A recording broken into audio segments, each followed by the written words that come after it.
اے جان پدر نہیں ہے ممکن شاہی سے تدرو کی غلامی، نایاب نہیں متاع گفتار صد انوری و ہزار جامی۔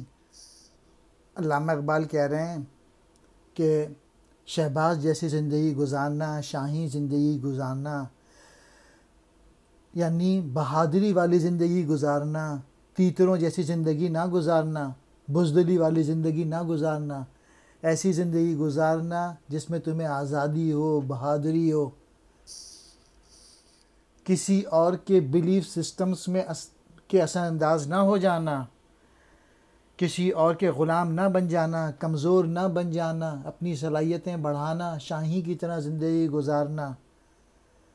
اور شاعری کوئی ایسی دولت نہیں ہے کہ جو کہیں نہ ملے، اس دنیا میں بہت شاعر آئے، اور پھر علامہ اقبال نے مثالی دی ہے کہ انوری اور جامی جیسے ہزاروں شاعر موجود ہیں۔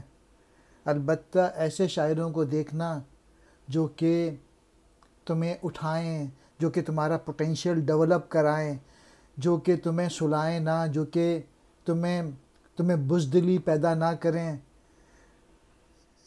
جان پدر کہتے ہیں باپ کی جان، اور شاہی کہتے ہیں باز کو، تدرو کہتے ہیں تیتر، متاع گفتار کہتے ہیں بات کرنے کی دولت، یہاں مراد ہے شاعری۔ انوری اور جامی جو ہیں یہ فارسی کے دو مشہور شاعر ہیں۔ نایاب نہ ملنے والے، صد مینس 100 سینکڑوں،